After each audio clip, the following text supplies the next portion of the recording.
সোশ্যালটা social science model টেস্টের আজকের model টেস্টের কোশ্চেনটা হচ্ছে, হ্যাঁ, 1 নম্বর ক বিভাগের প্রশ্ন হচ্ছে সুনাগরিকের গুণাবলী কী কী, মত প্রকাশের স্বাধীনতা বলতে কী বোঝায়, বীজ উৎসব কী, সোশ্যাল সায়েন্স কী, ভেটো কী, কে কখন এটা প্রয়োগ করেন, সামাজিক পরিবর্তনের 3টি কারণ, নিরাপত্তা পরিষদ কী কী কাজ করে, বঙ্গবন্ধুর স্বদেশ প্রত্যাবর্তন দিবস কবে। এটা হচ্ছে অতি সংক্ষিপ্ত প্রশ্ন মডেল টেস্টের। এখন চলে যাব আমরা হচ্ছে খ বিভাগ, সংক্ষিপ্ত প্রশ্ন।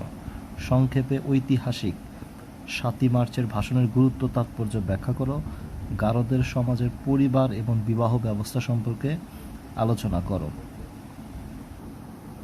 এরপরে আছে হচ্ছে সঞ্চয় ও বিনিয়োগের সম্পর্ক আলোচনা করো, সামাজিক পরিবর্তনে শিক্ষার প্রভাব লেখো। এরপরে আসি হচ্ছে রচনামূলকে প্রথমে হচ্ছে মুক্তিযুদ্ধ কি, যুদ্ধের প্রেক্ষাপটে স্বাধীন বাংলাদেশের অভ্যুদয় বর্ণনা করো। তারপরটা হচ্ছে বাংলাদেশের অর্থনৈতিক উন্নয়নের ডিপ্লোমা ইঞ্জিনিয়ারদের ভূমিকা ব্যাখ্যা করো, সুশাসন প্রতিষ্ঠায় গণতান্ত্রিক সরকারের ভূমিকা আলোচনা। আচ্ছা, মুক্তিযুদ্ধ কি, মুক্তিযুদ্ধের প্রেক্ষাপটে স্বাধীন বাংলাদেশের অভ্যুদয়, বাংলাদেশের অর্থনৈতিক উন্নয়নের ডিপ্লোমা ইঞ্জিনিয়ারিং ভূমিকা, সুশাসন প্রতিষ্ঠায় গণতান্ত্রিক সরকারের ভূমিকা আলোচনা করো। একটি কাল্পনিক চাহিদা রেখা হতে চাহিদা রেখা অঙ্কন করো।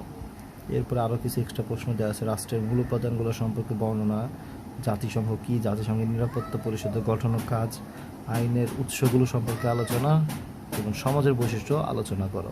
এই হচ্ছে টোটাল রচনামূলক প্রশ্ন।